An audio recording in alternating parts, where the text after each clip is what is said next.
Hi dudes, என்ன கதை கேட்க வந்துட்டிங்களா? கதை சொல்ல நானும் வந்துட்டேனே. என்ன கதைக்குள்ளே போகலாமா? கதைக்குள்ளே போகிறதுக்கு முன்னாடி நம்ம சேனலை யாராவது சப்ஸ்கிரைப் பண்ணாமல் பார்த்துட்டு இருந்தீங்கன்னா ப்ளீஸ் சப்ஸ்கிரைப் பண்ணிடுங்க. இந்த ஸ்டோரி பிடிச்சிருந்தா அப்படி லைக் பண்ணிடுங்க. கமெண்டில் சொல்லுங்களேன், இந்த ஸ்டோரி உங்களுக்கு பிடிச்சிருக்கா, நான் பேசுகிறது ஓகே தானா?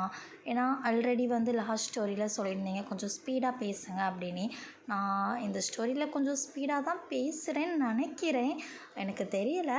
ப்ளீஸ் எதுவும் ஏதாவது தப்பு இருந்தாலோ இல்லை ஓகே நல்லா போயிருக்குது ஸ்டோரி அப்படின்னாலோ எதாக இருந்தாலும் கமெண்டில் சொல்லுங்கள், ஓகேவா? ஓகே, இப்போ வீடியோக்குள்ளே போகலாமா? நிலாவின் மகள் எபிசோட் 11. வெளிச்சத்தில் நின்ன காதல். அவள் படிப்பு முடிஞ்சதும் நான் கேட்குறேன் அப்படிங்கிற மாதிரி அருண்மொழி சொன்னான். அருண்மொழி அந்த வார்த்தை சொல்லி நிலா வீட்டிலேருந்து வெளியே வந்த நொடி ஊர் முழுக்க அதே பேச்சு தான். பையன் நேராக வீட்டுக்கே போயிட்டானா? காதல் இப்போ மறைவு இல்லை போல. அடுத்த நாள் மாதிரி இல்லை, நிலா இப்போ வேறு மாதிரி. பள்ளிக்கூடத்தில் முன் வரிசை. ஆசிரியர் கேள்வி கேட்டால் தலையை உயர்த்தி பதில் சொல்கிறா. அவள் மனசில் ஒரே ஒரு ஓசை தான் கேட்டுகிட்டே இருக்கு, என் படிப்பு தான் எனக்கு மரியாதை அப்படிங்கிற ஓசை. அவள் யாருக்கும் வாய்ப்பு தரமாட்டேன் அப்படிங்கிற ஒரு முடிவு எடுத்திருந்தா. ஏன்னா ஊரெல்லாம் குசு குசுன்னு பேச ஆரம்பிச்சிட்டாங்க. மாங்காத்தோப்பில் பார்க்குறாங்களாம், அங்கே பார்க்குறாங்களாம், எங்கே பார்க்குறாங்க. ஊருக்கு மீனுக்கு பொறி போட்டால் சும்மா இருக்குமா? மொத்தமாக கவ்விரும்ல. ஸோ அதே மாதிரி தான் ஊர் பேச்சும். ஒரு வார்த்தை வந்துச்சுன்னா போதும், ஊரில் உள்ள எல்லா வீட்டுக்கும் பரவ ஆரம்பிச்சிடும். அதே மாதிரி தான். ஸோ இந்த மாதிரி வாய்ப்பு யாருக்கும் கொடுக்கக்கூடாது அப்படின்னு நிலா ஒரு முடிவெடுத்தான். அருண்மொழிக்கு ஒரு பெரிய சோதனை வர ஆரம்பிச்சிது. தலைவர் அவனை கூப்பிட்டாரு. நீ பெரிய வார்த்தை சொல்லிட்ட அப்பா, நான் பொய்யா சொல்லலை. அவள் படிப்பு முடிய வரைக்கும் நீ உன் வேலை, உன் பொறுப்பு, உன் பெயர் மூணையும் காப்பாற்றணும் அப்படிங்கிற மாதிரி அவங்க அப்பா சொன்னாங்க. அருண்மொழியும் ஓகே அப்படிங்கிற மாதிரி தலையசைச்சான். நான் தவற மாட்டேன்ப்பா அப்படிங்கிற மாதிரி சொன்னான். எப்படி இருந்த பையன் பார்த்தீங்களா, இப்படி மாறிட்டான். சரி, காதல் எல்லோரும் எப்படி மாற்றுதுன்னு பாருங்களேன். ரவுடியாக இருக்கிறவங்கள நல்ல மனுஷனாக மாற்றுது. சில நல்ல மனுஷனை கூட ரவுடியாக கூட மாற்றும். நல்லவனை கெட்டவனாகவும் கெட்டவனை நல்லவனாகவும் இந்த காதல் படுத்துகிற பாட பார்த்திங்களா, எப்படிலாம் எல்லாத்தையும் மாற்றுது அப்படின்னு சொல்லிட்டு சரி நம்ம கதையை பார்ப்போம். சில பெரியவர்கள் தலைவர் வீட்டுக்கு வந்தாங்க. இது நல்ல உதாரணம் இல்லை, பள்ளி படிக்கிற பொண்ணு அப்படின்னு சொல்லி பேச ஆரம்பித்தாங்க. தலைவர் அமைதியாக கேட்டார். அவங்க தப்பாக நடக்கிறாங்கன்னு யாருக்காவது சாட்சி இருக்கா? யாராவது சாட்சியாக இருந்தால் சொல்லுங்கள், அப்படி என்ன தப்பாக நடந்தாங்க அப்படின்னு சொல்லி சொல்லுங்கள் அப்படிங்கிற மாதிரி தலைவர் கேட்டார். உடனே எல்லாரும் அமைதியாயிட்டாங்க. இல்லைன்னா பேச்சை நிறுத்துங்க. அந்த நாள் முதல் ஊர் நேராக பேச மாட்டாங்க, ஆனால் பின்னால் பேசுகிறது குறையவே இல்லை. உண்மை தானே? எந்த ஊரில் தான் பேசுகிறத ஸ்டாப் பண்ணியிருக்கிறாங்க? எல்லா ஊர்லேயும் பொருளையும் பேசுகிறத பேசிட்டு தான் இருக்கிறாங்க. ஓகே, நம்ம வேலையை பார்ப்போம்.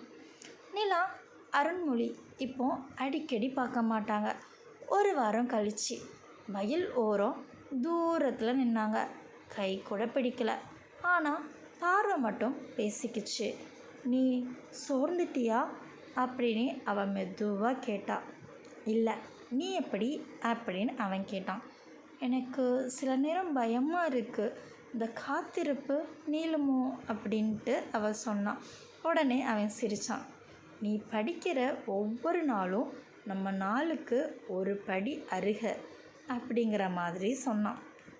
இப்போ பள்ளிக்கூடத்தில் விழா நடக்குது, ஒரு பெரிய நிகழ்ச்சி.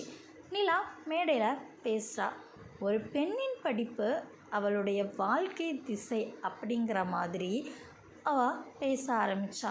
உண்மைதானே? ஒரு பெண்ணுடைய படிப்பு அவளுடைய வாழ்க்கையினுடைய திசையையே மாற்ற அளவுக்கு பவர்ஃபுல்லானது. ஸோ அந்த வரி அருண்மொழி காதில் விழுந்துச்சு. அவன் தூரத்தில் நின்று அதை பார்த்தான். அந்த மேடையில் நின்ன நிலா அவனுக்கு காதலி மாதிரி தெரியல, ஒரு பெருமை மாதிரி தெரிஞ்சா. நெக்ஸ்ட்டு ஊரில் ஒருத்தங்க வேறு ஊரில் நல்ல சம்பளம் வாங்குகிற மாப்பிள்ளை பேச்சுக்கு கொண்டு வர்றாரு. படிப்பு முடிஞ்சதும் உடனே முடிச்சிடலாம் அப்படிங்கிற மாதிரி நிலா வீட்டில் பேசுகிறாங்க. நிலா அப்பா கொஞ்சம் யோசிச்சார். அந்த செய்தி திரும்பியும் அருண்மொழி காதுக்கு போச்சு. இப்படி மாப்பிள்ளை பார்க்குறாங்களாம் அப்படின்னு. இந்த முறை அவன் நிலாவை மட்டும் இல்லை, அவள் அப்பாவையும் சந்தித்தான். மாமா, நான் சொன்னேன், அவள் படிப்பு முடிஞ்சதும் நான் கேட்குறேனே. அவள் அப்பா சற்று கடினமாக, உனக்கு என்ன உத்தரவாதம் அப்படின்னு கேட்டார். அவன் நேராக பார்த்தான். நான் அவளை காதலிக்கிறேன், அவளுக்காக காத்திருக்கேன். அவள் பெயர் கெடுக்காத மாதிரி நான் தூரத்தில் நிற்கிறேன், அது போதாதா அப்படிங்கிற மாதிரி கேட்டான். அந்த தைரியம் அவரை அப்படியே அமைதியாக்கிடுச்சு. பாருங்க, காதலுக்காக அவங்க அப்பாவே எதிர்த்து பேசுகிறாரு. ஏற்கனவே ஊரில் பெரிய கையே, பின்ன சொல்லவா வேணும்? தாளை விட்டு கொடுத்துருவாரா என்ன? அப்படியே ஈவினிங் டைம் நிலா வீட்டினுடைய மேல் மாடியில் அருண்மொழி கீழே நின்னான். 2 பேரும் பேசலை, ஆனால் ஒரு சின்ன சிரிப்பு.